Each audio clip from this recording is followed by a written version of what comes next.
Entonces tenemos hoy una escuela sabática muy linda, las parábolas se llama. El hermano José Antonio es el que va a dirigir la escuela sabática. ¿No está José Antonio? Muy El bien, tiempo tuyo. pues con la gracia del Señor vamos a comenzar. El versículo para memorizar dice, estamos entrenados en el Evangelio de San Marcos, ¿eh? Y dice aquí, también les dijo, el sábado fue hecho para el hombre, no el hombre para el sábado. Así, el Hijo del Hombre es también Señor del sábado. Jesucristo. Sí. Sí. Estamos en la lección De las parábolas, parábolas. lección 4. Mírenla aquí. Lección 4. Este versículo del memorial. ¿Vale? Entonces, bueno, es que viene ahora. Viene ahora. ¿Viene ahora? Sí, les digo también, mirad. Vale, vale. Ok, vale. Bien, tenemos el otro versículo, el versículo oficial sería este. Marcos 4, 24, 25. Les digo también, mirad lo que oís, porque con la medida con que medís, os será medido, y aún se os añadirá a vosotros los que oís. Porque al que tiene, se le dará, y al que no tiene, aún lo que tiene, se le quitará. Entonces, hermanos, esta semana estudiaremos las parábolas de Marcos, en el capítulo 4. El Evangelio de Marcos es el que menos parábolas tiene entre los evangelios sinópticos. Vamos a examinar esas parábolas y por la gracia de Dios obtendremos una comprensión de los puntos que Jesús destacó mediante esas parábolas. Marcos, capítulo 4, contiene 5 parábolas. El sembrador, la lámpara, la medida, desarrollo de la semilla y la semilla de mostaza. La mayor parte del capítulo 4 gira en torno a la parábola del sembrador. Esta aparece en primer lugar y junto con ella se da una razón de esta y de las demás parábolas. Todas tienen una razón de presentarse y al mismo tiempo una interpretación de cada uno. Este patrón de 3 pasos será el foco de nuestro estudio los días domingo, lunes y martes, y luego las otras 2 parábolas serán estudiadas el miércoles y jueves. Ahora vamos a pasar al domingo con la parábola del sembrador. Dice así, Marcos 4, 1 al 9. Otra vez comenzó Jesús a enseñar junto al mar y se reunió alrededor de mucha gente, tanto que entrando en una barca se sentó en ella en el mar y toda la gente estaba en tierra junto al mar y les enseñaba por medio de parábolas muchas cosas y les decía en tu doctrina, oíd, he aquí al sembrador que salió a sembrar. Y al sembrar aconteció que una parte cayó junto al camino. Vinieron las aves del cielo y la comieron. Otra parte cayó en pedregales, donde no tenía mucha tierra. Y brotó pronto, pero no tenía profundidad de tierra. Pero salido el sol, se quemó y porque no tenía raíz, se secó. Otra parte cayó entre espinos, y los espinos crecieron y la ahogaron, y no dio fruto.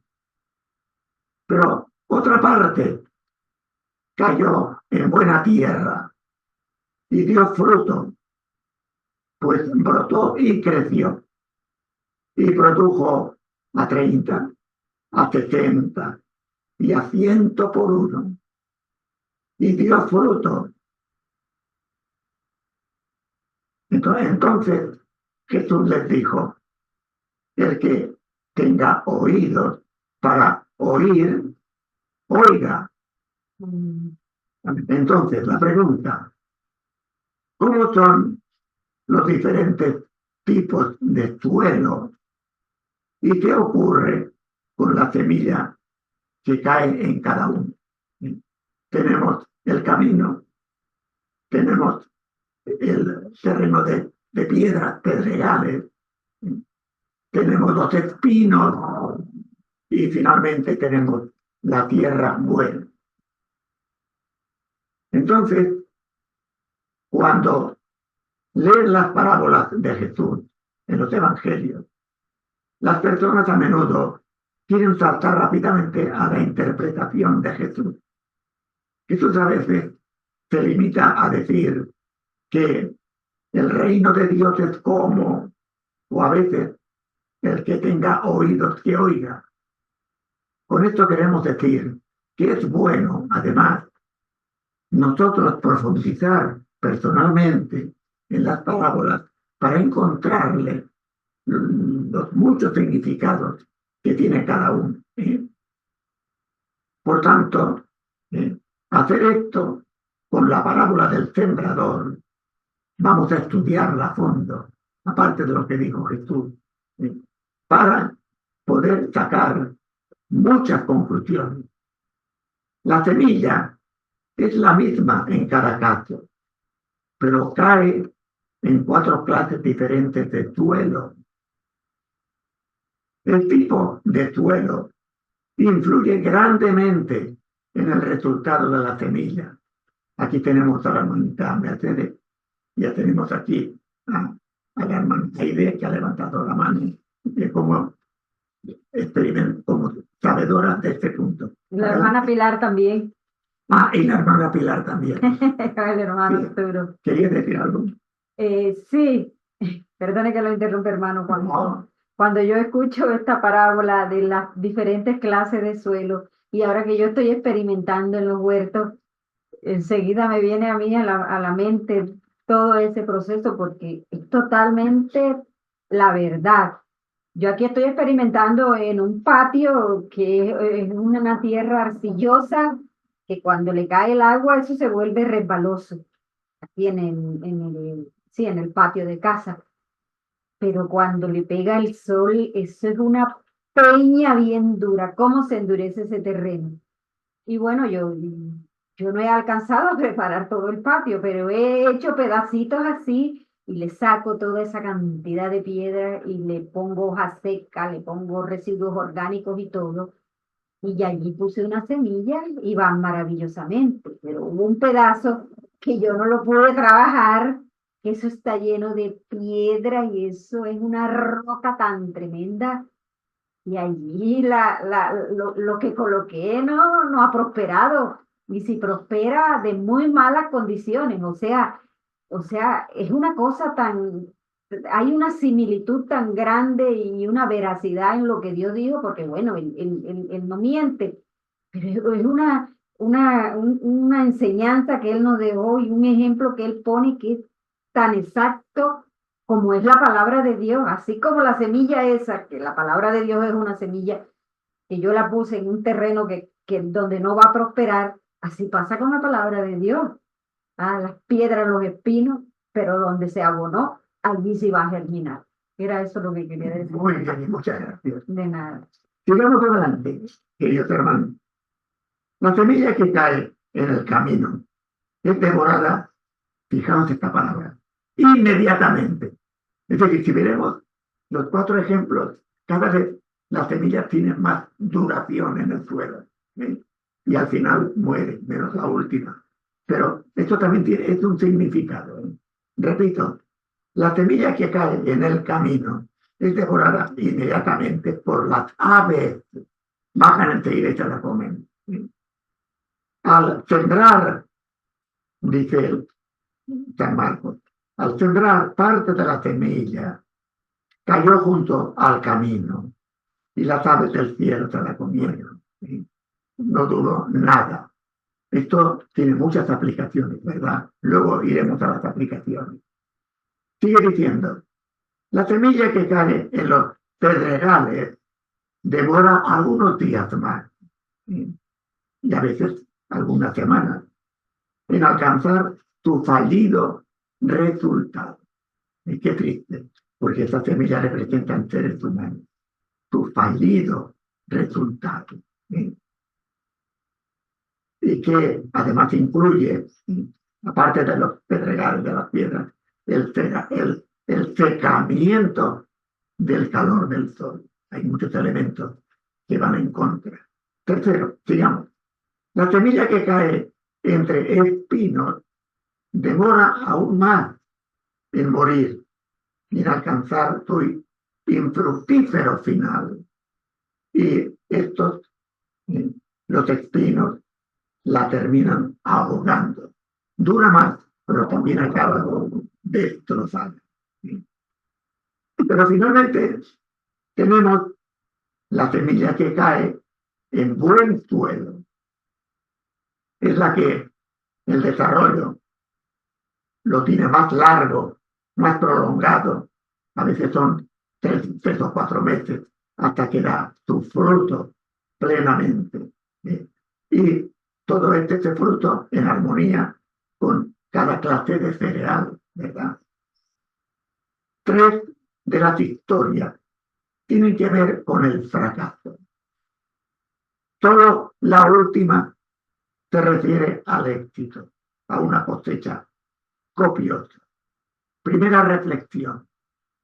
El 75% de las semillas, de las 100 semillas, que serían 100 personas, el 75% fracasan. Podríamos decir se condenan. Solamente el 25%, un cuarto, tienen éxito. Pero además, unos a 5%, otros a 20% del total de las semillas en tierra buena, ¿eh? Otros el 100%, lo cual quedaría también más reducido a aquellos seres humanos, la proporción de un éxito para alcanzar la vida eterna. Todo esto son reflexiones que hacemos ahora añadidas para que vemos y veamos que el fracaso, desgraciadamente, es muy fácil de que la persona se condene.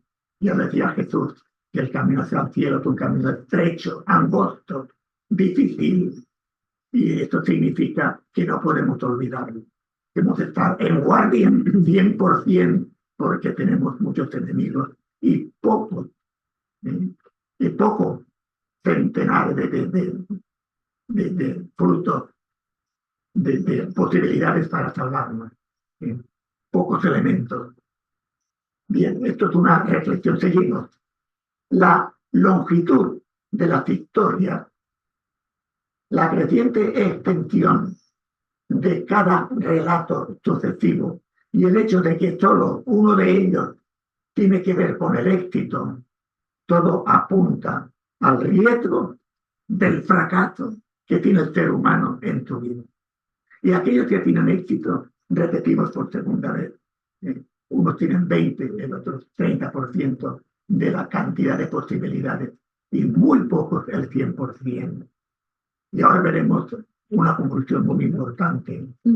La parábola parece señalar hacia el costo del discipulado, el costo de poder salvarse difícil, y a los riesgos que este implica, pero también nos enseña la recompensa resultante de seguir a Jesús con esfuerzo, con sacrificio, para conseguir el objetivo. Adelante, hermanita. Sí, allí mismo en el libro de Marcos, el mismo Jesús también, él explica, porque claro, esta es una parábola del sembrador, él dice que la semilla que cae en el camino y se la comen las aves, esos están representados por aquellos que reciben la palabra de Dios, pero después viene Satanás y les hace cambiar de idea, o sea, se la quita nuevamente. Los que están en pedregales, la semilla que cae en pedregales representan aquellos. Ah, ya, ok. Entonces, me dice el hermano Gerardo que ese es el tema del hermano Arturo. Entonces, la de los pedregales, pues, representa a otra clase de personas que reciben el evangelio y la de los la semilla que es sembrada en medio de los espinos también representa a otra clase de personas, o sea, porque dentro del reino de Dios, el reino de los cielos, podemos encontrar muchas clases de personas que han recibido la palabra y por uno u otro motivo la han abandonado, que están representadas aquí en esta parábola. En el tiempo del fin, cuando nosotros nos encontramos en una sociedad tan compleja comparada con la sociedad de hace 2000 años, donde el conocimiento ha alcanzado cúspides, donde la ciencia ha alcanzado cúspides también, y otras áreas de la sociedad, llegar a un lenguaje tan sencillo a diferentes estratos sociales de personas que están capacitadas, muy eruditas. Creo que es el poder del Espíritu Santo cuando nos habla por medio de parábolas. Porque ese lenguaje, como dice la escuela sabática, es un lenguaje del cielo, que es para todos. Como en su momento, ese lenguaje de parábolas era tanto para los campesinos, que entendían perfectamente ese lenguaje, pero también lo entendían los escribas, los fariseos y los saduceos, que eran los más eruditos de la época. Y todos los entendían. Entonces, hoy también podemos hacer una analogía, porque este lenguaje de las parábolas ha sobrevivido 2000 años y seguimos entendiéndolo todos. ¿Sí? Por eso, todos lo podemos entender, pero no todos podrán, como también lo dice la lección, dice que el que tiene oído para oír, que oiga. O sea, tú lo puedes escuchar, pero puedes también no entenderlo, o no porque no lo puedas entender, sino porque no se te da la gana entenderlo, porque no quieres entender. Y tomo una referencia al libro de Isaías. El hermano Arturo es el que continúa, ¿no? Creo, sí. Pero Sí. no ha terminado. Ah, ya. No, pero yo no he terminado. Perdón. Sí, es que... Bueno, vamos a concluir, queridos hermanos. Lo primero, que tenemos un tercio, es decir, de 4 partes, 3 partes las tenemos de fracaso y solo el 25% de éxito, cada ser humano. El fracaso es 3 veces mayor que el éxito en cada ser humano. Por lo tanto, hay que tomar muy en serio nuestra salvación. Este es el primer punto de conclusión. El segundo punto de conclusión, importantísimo, es que aparte de los elementos externos que nos van afectando, como te han dicho, los espinos, los pedregales, los pájaros, etc. Y que en esto consiste las 3 partes del fracaso y una de éxito, no solamente cuando tiene un buen terreno. Aparte de esto, hermanos, está la calidad de la semilla. Es decir, la semilla, si es una buena semilla, todo lo demás, especialmente la que tiene esa tierra buena, dará una calidad excelente de cereal. Pero si es una mala semilla, entonces dará pues, mucho menos y de mala calidad. Y la pregunta es, ¿y qué es la semilla? Hermanos, y termino, la herencia. Ayer mismo lo comenté en León antes de ir al tren. una mujer entre tantas por la calle ahí fumando, y lo comenté con mis compañeros. La mujer, si fuma, se estropea totalmente y luego para tener un hijo, el hijo paga las consecuencias. Estamos hablando del tabaco y no hablemos de otras muchas cosas. ¿Sí? Es decir, que los seres humanos tenemos que también aplicar, y termino, esta parábola a la clase de semilla, y significa, primero, ¿qué semilla soy yo en el matrimonio? ¿Y qué voy a aportar yo al matrimonio como semilla? Porque esto de la herencia es muy serio, y de una manera especial en la mujer. Y finalmente, hermanos, para conclusión total, hermanos, tomemos muy en serio nuestra santidad, porque somos muy débiles y tenemos un porcentaje muy corto, muy pequeño, para poder salvarnos. Amén. Bueno, ahora, Arturo, tú tienes la predicación del lunes y el martes, te cedemos la palabra. Bien, pues sigamos bajo la luz del Espíritu del Señor, que pueda seguir guiándonos en el estudio de su palabra, que nos acompañe, que nos abra el entendimiento, porque hay mucha profundidad, ¿verdad? Y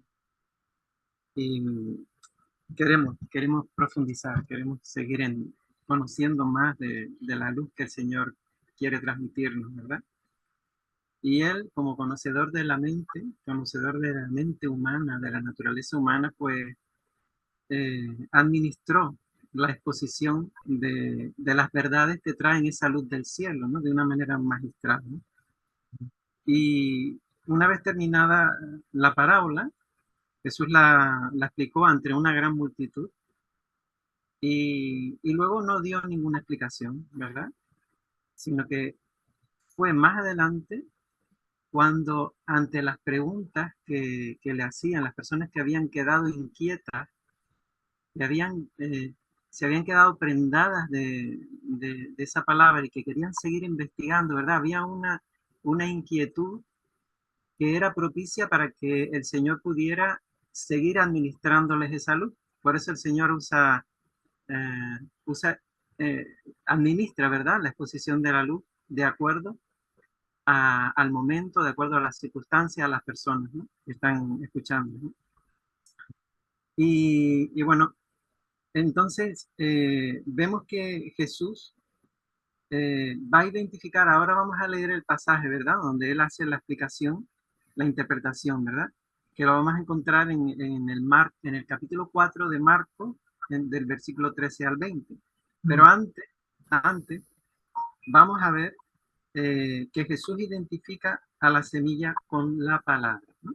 Y esta se refería a la palabra de Dios, particularmente a la predicada por Jesús.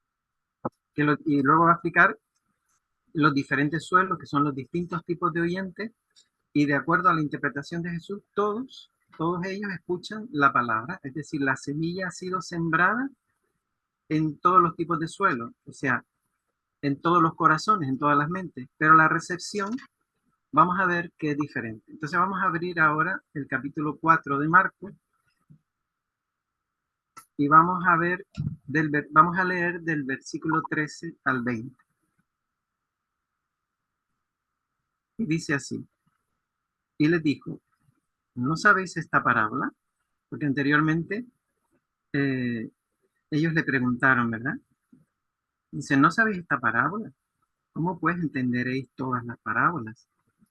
El sembrador es el que siembra la palabra, y estos son los de junto al camino, en quienes se siembra la palabra, pero después que la oyen, enseguida viene Satanás y quita la palabra que se sembró en sus corazones. Estos son asimismo los que fueron sembrados en pedregales, los que cuando han oído la palabra, al momento la reciben con gozo, pero no tienen raíz en sí, sino que son de corta duración. Porque cuando viene la tribulación o la persecución por causa de la palabra, luego tropiezan. Y estos son los que fueron sembrados entre espinos los que oyen la palabra, pero los afanes de este siglo y el engaño de las riquezas y las codicias de otras cosas entran y ahogan la palabra y se hace infructuosa.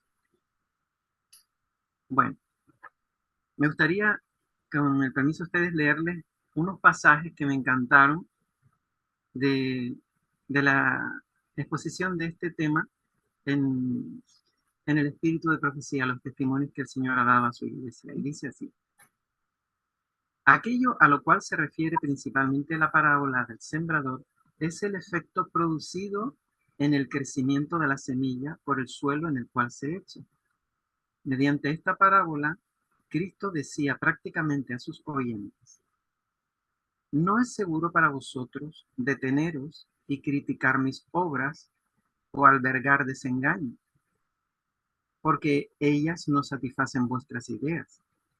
El asunto de mayor importancia para vosotros es cómo trataréis mi mensaje.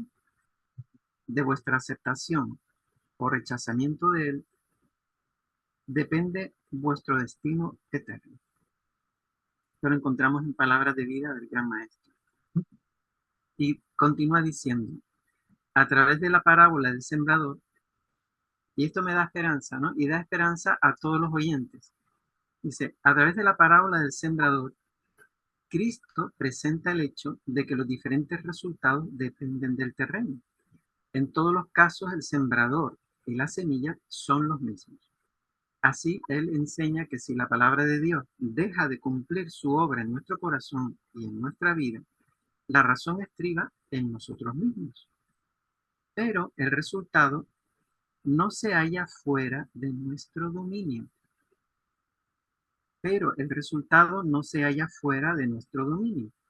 En verdad nosotros no podemos cambiarnos a nosotros mismos, pero tenemos la facultad de elegir y de determinar qué llegaremos a ser.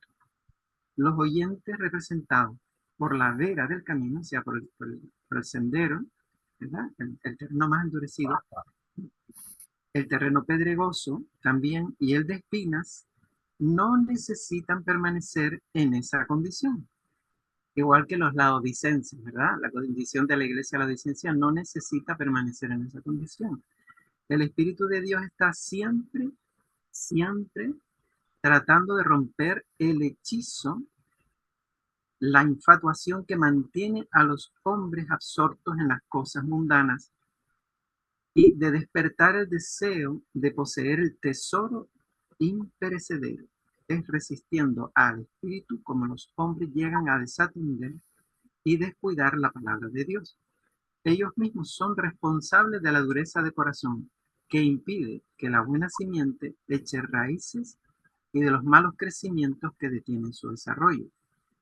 Debe cultivarse el jardín del corazón. Debe abrirse el terreno por medio de un profundo arrepentimiento del pecado. Deben desarraigarse las satánicas plantas venenosas. Una vez que el terreno ha estado cubierto por las espinas, solo se le puede utilizar después de un trabajo diligente. Así también solo se pueden vencer las malas tendencias del corazón humano por medio de esfuerzos fervientes en el nombre de Jesús y con su poder. Dios desea hacer en favor nuestro esta obra y nos pide que cooperemos con Él. No deben permitir que las cosas de este mundo absorban de tal manera la atención que la mente y el cuerpo queden completamente monopolizados. Así, se priva a quienes nos rodean de las palabras amables y de las obras que los ayudarían en la ascensión del camino. El Interrumpí un poquito, ahora bien.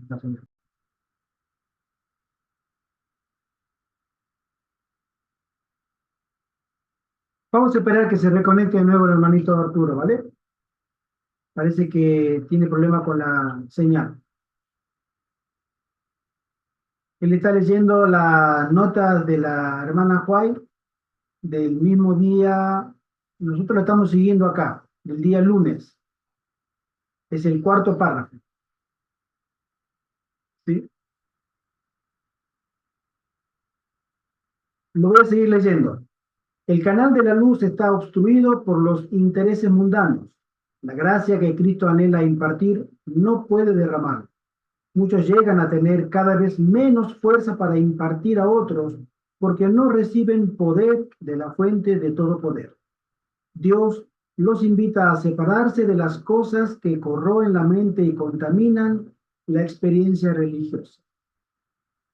Todos están apremiados por preocupaciones urgentes, cargas y deberes, pero cuanto mayor sea la presión que se ejerce sobre vosotros, cuanto más pesadas sean las cargas que debéis llevar, tanto mayor es vuestra necesidad de ayuda divina. Jesús será vuestro ayudador. Necesitáis constantemente la luz de la vida para aliviar vuestro camino y entonces sus rayos divinos se reflejarán sobre otros.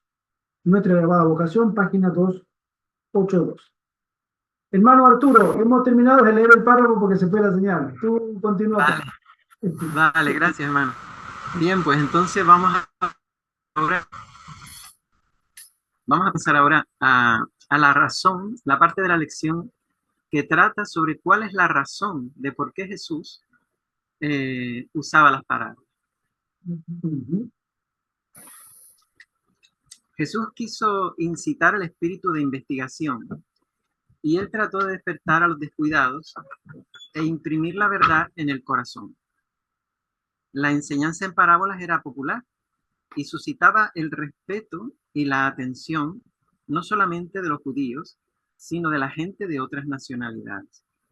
No podía él haber empleado un método de instrucción más eficaz, y si sus oyentes hubieran anhelado un conocimiento de las cosas divinas, habrían podido entender sus palabras, porque él siempre estaba dispuesto a explicarlas a los investigadores sinceros. Vemos que vamos a leer un momentito el capítulo 4, del 10 al 12.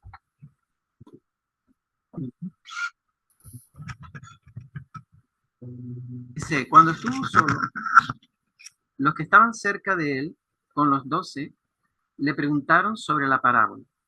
Y les dijo, a vosotros os es dado saber el misterio del reino de Dios, mas a los que están fuera, por parábolas, todas las cosas, para que viendo vean y no perciban, y oyendo oigan y no entiendan, para que no se conviertan y les sean perdonados los pecados. Una lectura superficial de estos versículos da la impresión de que Jesús enseñó por medio de parábolas para mantener a oscuras a quienes no formaban parte de su entorno. Pero una perspectiva tal no armoniza con las acciones de Jesús en el resto del Evangelio de Marcos. Por ejemplo, en Marcos 3, del 5 al 6, Jesús se entristece, para que podamos entender esto, por la dureza de corazón de los dirigentes religiosos. Y en Marcos 3, del 22 al 30, toma seriamente los argumentos de los escribas y explica detalladamente por qué están equivocados.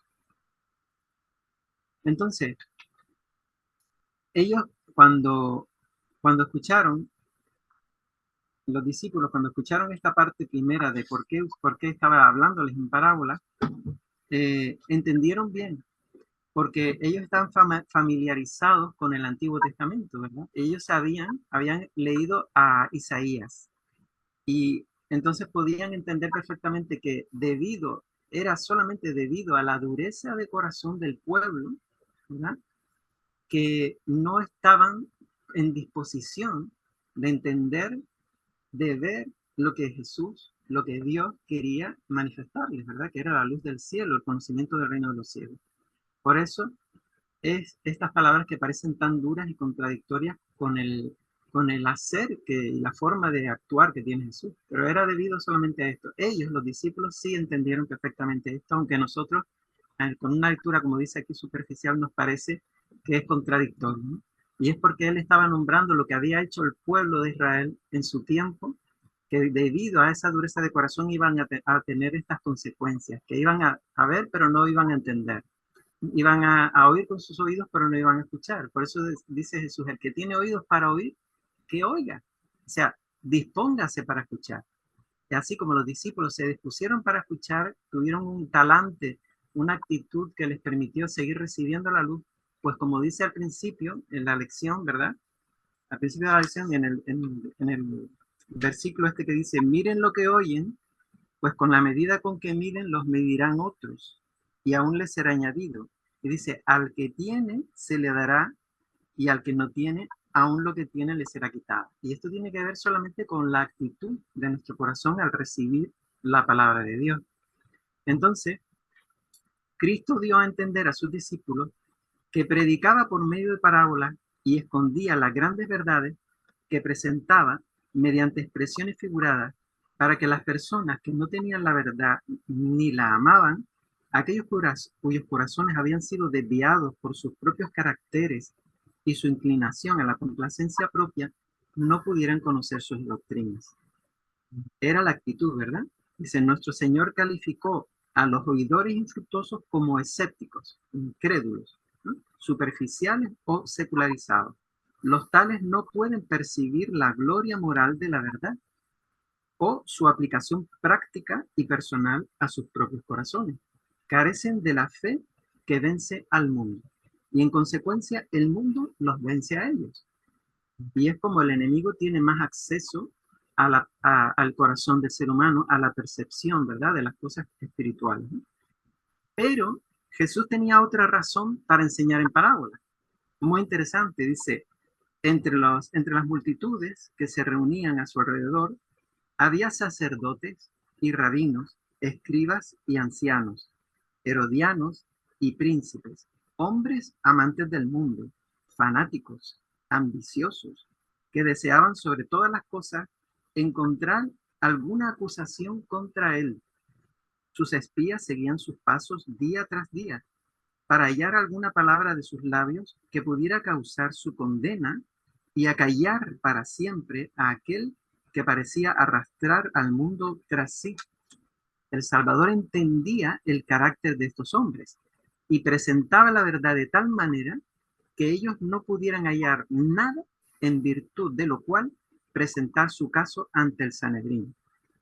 En parábolas reprochaba la hipocresía y las obras malvadas de aquellos que ocupaban altas posiciones y revestía de lenguaje figurado verdades tan cortantes que si se las hubiera presentado en forma de denuncia directa, ellos no habrían escuchado sus palabras y bien pronto hubiera puesto fin a su ministerio.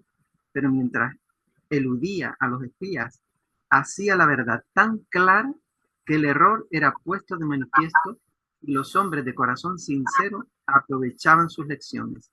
La sabiduría divina, la gracia infinita, eran aclaradas por los objetos de la creación de Dios. Como dice el versículo de Romanos 1 al 20, dice, las cosas invisibles de Él, su eterna potencia y divinidad, se echan de ver desde la creación del mundo, siendo entendidas por las cosas que son hechas. Y aquí está, pues, aquí concluimos con la razón de ser de las parábolas. Amén. Amén. Sigue, Muchas gracias, hermanito sigue tu papá. Arturo. Muchas gracias. Bueno, El miércoles la lección se titula La lámpara y la cesta. En Marcos 4, del verso 21 al 23, dice así. También les dijo, ¿acaso se trae la luz para ponerla debajo del almud o debajo de la cama? ¿No es para ponerla en el candelero? Porque no hay nada oculto que no haya de ser manifestado, ni escondido que no haya de salir a la luz. Si alguno tiene oídos para oír, oiga. Esa palabra almud, después la lección lo especifica, es una palabra antigua, es una palabra que señala a un cajón de madera que se usaba en la época, todavía se usa en el campo, para medir los granos, un medidor de granos, ¿sí? La escuela sabática le llama una cesta de granos, ¿sí? Que tenía una graduación para medir cantidades. O sea, era lo que nosotros llamamos un cuenco grande y nadie pone ahí adentro la lámpara porque obviamente el cuenco limita por las paredes que la luz no tenga su efecto.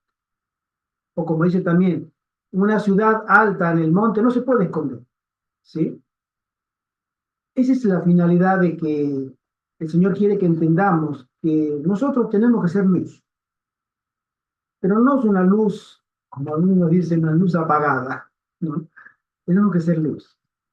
En el mundo bíblico de los días de Jesús, las casas variaban en superficie y tipo de construcción según su ubicación y la condición económica del propietario. Las viviendas generalmente seguían un patrón griego de construcción, alrededor de un patio interior, pero con diferentes niveles de sofisticación. Jesús hace dos preguntas en Marcos 4:21. La primera espera una respuesta negativa y les decía, ¿acaso se trae una lámpara para ponerla debajo de un almud o debajo de la cama? Es decir, era un poco irónica la pregunta, pero a veces es necesario hacer. Tú, una pregunta irónica del siglo XXI, para nosotros adventistas sería, tú que eres adventista el séptimo día, ¿te has hecho adventista para no predicar a nadie? ¿Para llevar tu vida religiosa en tu casa y a nadie dar testimonio? ¿Para eso fuiste hecho adventista? ¿O para eso el Señor te ha traído a la luz? Son preguntas irónicas, pero que a veces son profundas también. ¿Sí? La segunda pregunta espera una respuesta afirmativa. No es para ponerla en el candelero. Jesús presenta un escenario absurdo, casi jocoso, para dejar claro su punto. Las lámparas existen para dar luz, de lo contrario pierden su razón de ser. Si nosotros como hijos de Dios de la última generación, que conocemos los eventos que van a seguir según la palabra de Dios revelada y por su espíritu de profecía, nosotros sabemos que vienen situaciones muy difíciles a este mundo y a nosotros también, por supuesto. Entonces, si nosotros poseemos ese conocimiento que el Señor en su gracia nos ha concedido conocer, ¿vamos a quedarnos callados? No sé si alguien habrá leído un post que puse esta mañana en el grupo, que es difícil de ser adventista hoy en día, ¿no? Me ha traído mucho a la reflexión porque me parece acertado. Cada día que pasa, y puede ser una reflexión jocosa, irónica, pero es muy cierta.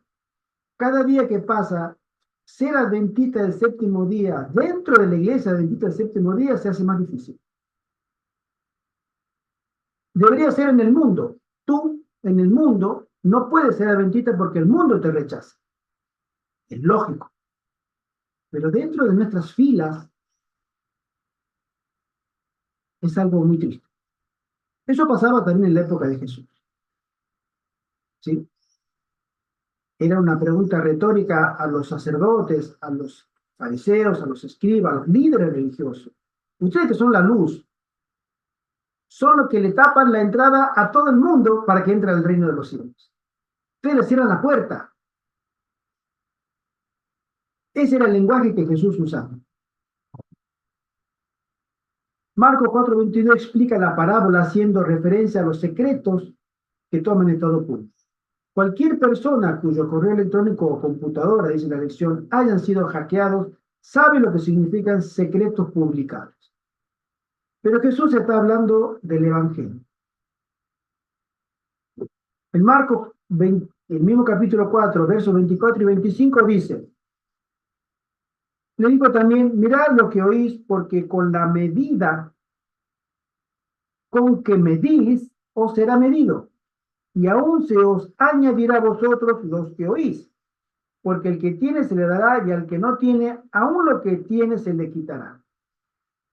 Creo que para mí, personalmente, esta es una de las enseñanzas que yo la encuentro más profunda dentro de las enseñanzas de Jesús. Como tú mides, pues será medido. Tú eres una persona misericordiosa, una persona empática, tú eres una persona que tienes el deseo de servir, bueno, se te tratará de esa misma manera, con empatía, con servicio y con misericordia. Tú eres una persona que eres dura, corazón duro, egocéntrica. Bueno, se te tratará de la misma manera cuando tu nombre pase por los libros del cielo. Eso es justicia y amor. El cielo tiene ese parámetro para medir. Por eso al final del tiempo Babilonia es visitada por Dios de la misma manera porque se la va a tratar como ella trató a sus perseguidos. Con la misma medida se le medirá también a ella al final del tiempo. En la nota biográfica, o la nota de la escuela sabática, dice así: en la luz radiante de la mañana se destacaban claramente las aldeas y los pueblos en los cerros circundantes, y eran detalles atractivos de la escena. Señalándolos, Jesús dijo: una ciudad asentada sobre un monte no se puede esconder. Y luego añadió: ni se enciende una lámpara y se pone debajo de un cajón, sino sobre la mesa, y alumbra a todos los que están en casa. La mayoría de los oyentes de Cristo eran campesinos o pescadores, en cuyas humildes moradas había un solo cuarto, en el que una sola lámpara desde su sitio alumbraba toda la casa. Así, dijo Jesús, alumbre vuestra luz delante de los hombres, para que vean vuestras buenas obras y glorifiquen a vuestro Padre que está en los cielos.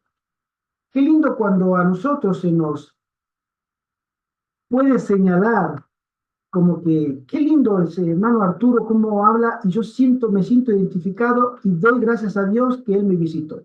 O qué lindo que la hermana Mercedes me haya comentado que está haciendo oración por mí, porque doy gracias a Dios, porque estaba en un momento. Bueno, esos testimonios que a veces nosotros podemos escuchar y que damos gracias a Dios, es para la gloria de Dios.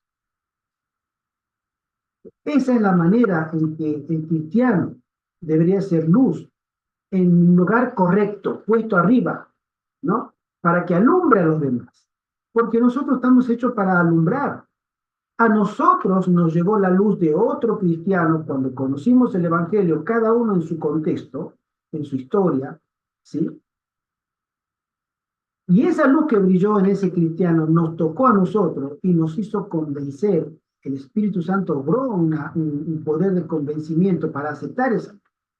Y nosotros debemos hacer lo mismo. Y no hay mejor manera de predicar que el testimonio. Es el método más eficaz que el cielo ha dispuesto para que todos los hijos e hijas de Dios conozcan a Cristo a través del testimonio o el poder del Espíritu Santo que cambió una vida que nosotros observamos, que damos gracias a Dios y que queremos aceptar. Esas son las parábolas que Jesús siempre enseñaba. Ganar almas debiera constituir la obra de la vida de todo aquel que profesa seguir a Cristo, dice la sierva del Señor en testimonio para la iglesia. Somos deudores ante el mundo por la gracia que Dios nos ha dado, por la luz que ha brillado sobre nosotros y por la belleza y el poder que hemos descubierto en la verdad. En todas nuestras transacciones comerciales debemos dejar que la luz resplandezca decididamente. No debe haber prácticas dudosas. Todo debe ser hecho con estricta integridad. Consentir mejor en perder algo financieramente que en ganar algunos centavos mediante procedimientos objetables. No perderemos nada al final si obramos correctamente. Yo he conocido una adventista en Argentina que él ayudó cuando estábamos haciendo, hace muchos años, entre toda la iglesia estábamos tratando de levantar la segunda planta del edificio para que los jóvenes pudieran tener su salón de reunión, etc. Y él colaboró, de acuerdo, colaboró con unos cristales. Compró los cristales para la ventana, etc. Y compró también otras cositas más y él mismo lo instaló. Y me acuerdo que él, que era adventista, bautizado, al poco tiempo vino los nombramientos de la iglesia y él esperaba que le iban a dar un cargo. Él nunca iba prácticamente a la iglesia, pero dijo, bueno, yo voy a aportar eso.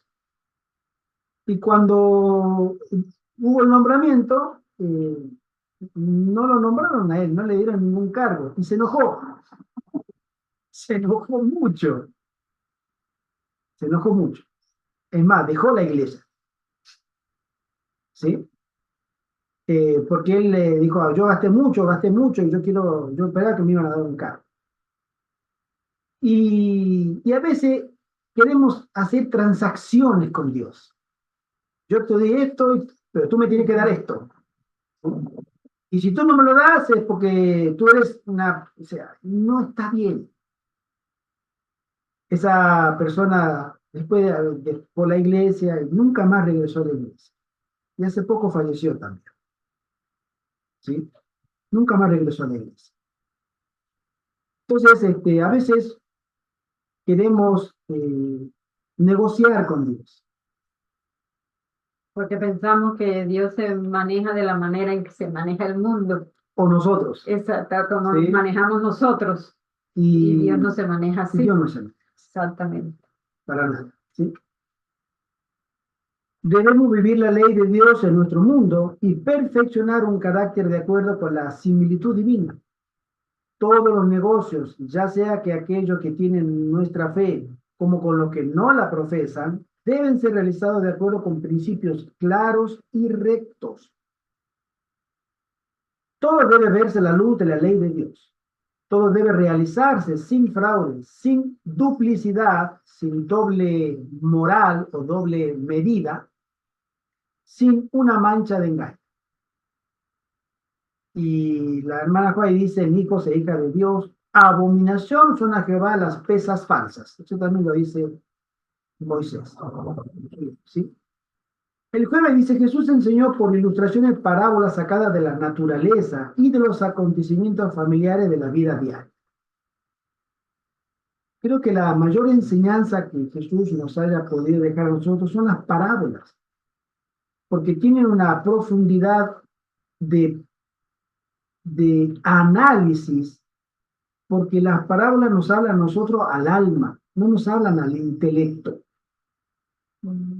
nos hablan internamente a nosotros delante del Señor, ¿sí?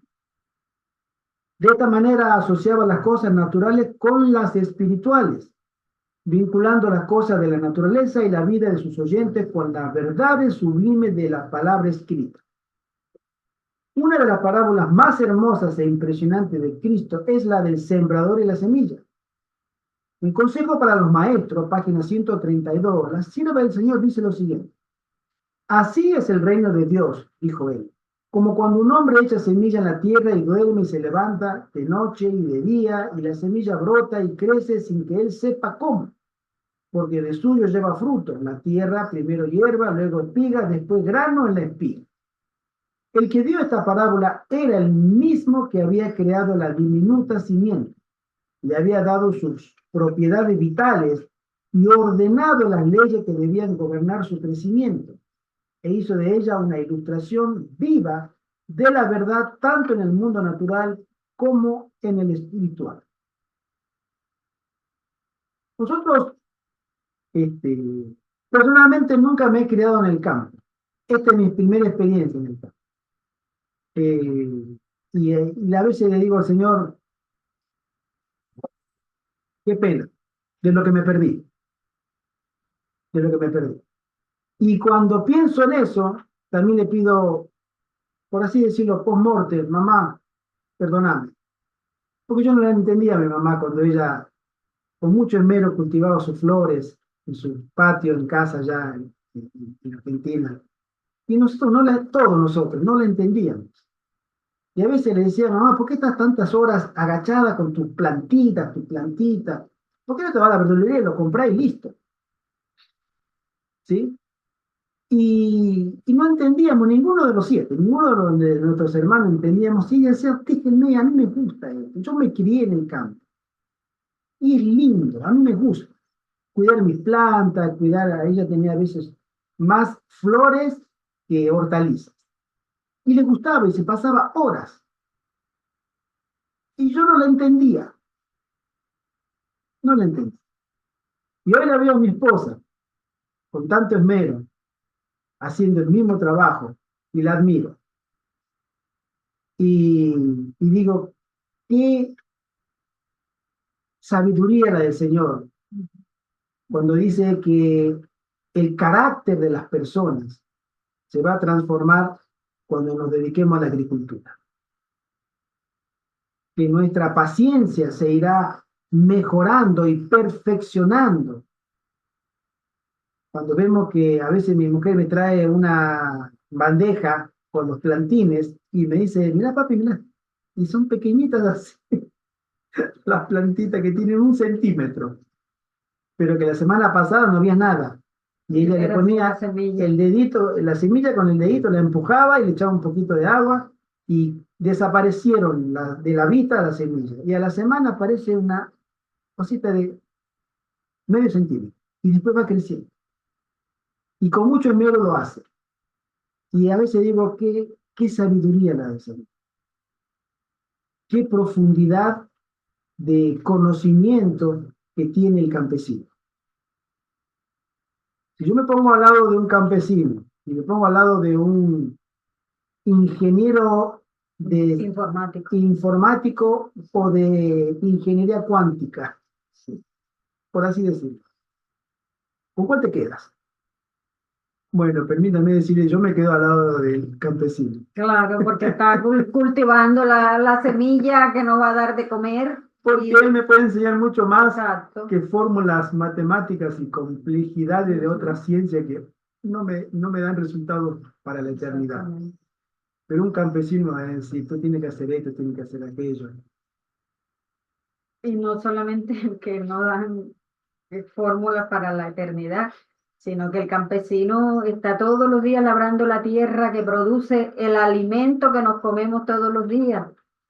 Gracias a ese hombre, a ese insignificante cuyo trabajo no es valorado y cuyas cosechas son mal pagadas, pero ese es el que alimenta a millones, a toda la población mundial, porque en el mundo entero hay campesinos. Sí, porque todavía no hemos aprendido a comer plástico ni tornillos. Exactamente. ¿Sí? Y ahí es donde se ve la diferencia, ¿no? El foco temático de esta breve parábola es el proceso de crecimiento. Jesús indica que así es como funciona el reino de Dios. Por eso me quedaría con el campesino, porque él me enseñaría cómo funciona el reino de Dios. Los humanos tienen una parte en el proceso, pero el crecimiento real es obra de Dios. No es un proceso interminable. La historia termina abruptamente con la maduración del grano. Así es como la segunda venida de Cristo pondrá súbitamente fin a la historia de nuestro mundo. Amén. Amén. Y yo creo, hermanos, que la semilla pronto estará madura para la cosecha. Amén. Y vendrá una siega abrupta. Nosotros estamos acá mirando en el lugar, en el barrio, en la zona, diferentes predios, diferentes siembras, maíz, girasol, trigo, y vemos, uy, mira qué lindos campos, están todos parejitos, están todos bonitos, y al otro día no hay nada. Porque ese día a la tarde vino la cosechadora y pasó y ya sacó todo. Abruptamente. ¿Sí? De un día para el otro, en todos los campos, cuando pasa la cosechadora, no tarda una semana, no tarda un mes para sembrar. Es un rato. Pasan las máquinas y enseguida ese campo quedó cegado. Así va a ser en nuestra vida espiritual. Cuando menos lo pensemos, vamos a ser cegados por el cielo, nuestros nombres, para la cosecha. Es una enseñanza muy bonita. Esta parábola destaca cómo algo tan diminuto crece hasta convertirse en algo notablemente grande. Vamos a leer Marcos 4:30 al 32, que dice así. Habla de la parábola de la semilla de mostaza. Decía también, ¿a qué haremos semejante el reino de Dios o con qué parábola lo compararemos? Es como el grano de mostaza, que cuando se siembra en tierra es la más pequeña de todas las semillas que hay en la tierra, pero después de sembrado crece y se hace la mayor de todas las hortalizas y echa grandes ramas de tal manera que las aves del cielo pueden morar bajo su sombra. Y me gusta mucho porque yo hay datos que no conocía sobre la famosa semilla de mostaza, ¿sí? Porque muy pocas veces la tuve en mi mano, ¿eh? La tuve en mi mano. Son un piojito ahí chiquitito, chiquitito, pero nunca vi este detalle. Lo leo. Las semillas de mostaza miden entre 1 y 2 milímetros de diámetro. Tiene un nombre. Que son semillas muy pequeñas. Dicen que más de 700 de ellas juntas pesan apenas 1 gramo. Fíjense ustedes lo diminuta, o sea que tú tienes un puñadito en tu mano y haces, soplas y no pesan nada. Sin embargo, especialmente en comparación, son pequeñas con la planta que producen, que pueden alcanzar una altura de 3 metros. Jesús destaca el hecho de que aún los pájaros anidan en sus ramas, ¿sí? El punto que Jesús destaca es que el reino de Dios, que fue muy pequeño al comienzo, llegará a ser grande e impresionante. En los días de Jesús, la gente pudo haber mirado con desprecio al predicador Galileo itinerante, cubierto de polvo y con su pequeño grupo de discípulos, pero el tiempo ha mostrado que su reino de gracia sigue expandiéndose por todo el mundo. Así es, mis queridos hermanos. El reino de los cielos comenzó a expandirse desde el aposento alto. Se reunieron un grupo de personas, vino el poder del cielo manifestado en una experiencia personal con el Espíritu Santo, y esa experiencia ha durado 2000 años. Le han metido guerras, persecuciones, tribulaciones, todo lo que la mente humana y satánica pudiera haber hecho para impedir ese crecimiento, y que lo hicieron, no pudo detener. Y el cristianismo sigue todavía predicándose en el mundo. Y seguirá hasta el final del tiempo. Como una pequeña semillita en ese aposento alto, se ha extendido por todo el mundo, por los 5 continentes, y no hay gobierno, no hay dictadura, no hay ideología, no hay poder político, no hay poder militar, poder económico, cultural, ideológico que pueda impedir la predicación del Evangelio. Nosotros estamos de este lado, a Dios gracias. El Señor nos llamó de las tinieblas a su luz admirable. Y tenemos esa responsabilidad de consagrarnos a Dios para ser instrumentos, como lo fueron los 120 del aposento alto, para que en este último tramo de la historia también tengamos la experiencia personal con el Espíritu Santo. Hay una cita del día viernes. El día viernes dice así: la verdadera santidad es integrada en el servicio a Dios. Esta es la condición de la verdadera vida cristiana. Cristo pide una consagración sin reserva, un servicio indiviso. Pide el corazón, la mente, el alma, las fuerzas. No debe agradarse al yo. El que vive para sí no es cristiano. El amor debe ser el principio de la acción. El amor es el principio fundamental del gobierno de Dios en los cielos y en la tierra, y debe ser el fundamento del carácter del cristiano. Si tú quieres ser un fundamento en las manos del Señor, tú tienes que conocer a Dios, porque cuando tú conozcas a Dios, conocerás el amor, porque Dios es amor. Solo esto puede hacerlo y mantenerlo estable. Solo esto puede habilitarlo para resistir la prueba y la tentación. En las palabras de vida del Gran Maestro, la página 29 y 30, la sierva del Señor dice: y el amor se revelará en sacrificio. El plan de redención fue fundado en el sacrificio. Un sacrificio tan amplio, tan profundo y tan alto que es inconmensurable. Cristo lo dio todo por nosotros. Y quienes reciban a Cristo estarán listos para sacrificarlo todo por la causa de su Redentor. el pensamiento de su honor y de su gloria vendrá antes que ninguna otra cosa. Amén. Amén. Qué lindas palabras. Cristo y solo Cristo. Su gloria y no la nuestra. Su voluntad y no la nuestra. Su plan de salvación y no el nuestro. Es lo que nos capacitará para estar santificados delante de un Espíritu Santo que nos calificará para hacer una obra magna en este tiempo de Dios. Que el Señor nos bendiga. Amén. Que el Señor nos guarde. Hermano José Antonio. Sí, quisiera terminar con esta frase de aplicación personal. ¿Cómo tú podrás valorar el amor de una persona? La respuesta es muy sencilla. En el sacrificio que hace esta persona en su vida. Es decir, que el amor se demuestra con una vida de sacrificio y de entrega a los demás, y sobre todo de entrega a Dios, a través del sacrificio hacia los demás. Amén.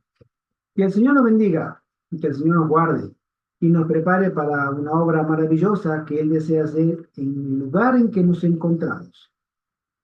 Tenemos todo el cielo a disposición y todos los recursos del cielo también que nos pueden ayudar si deseamos trabajar para su causa.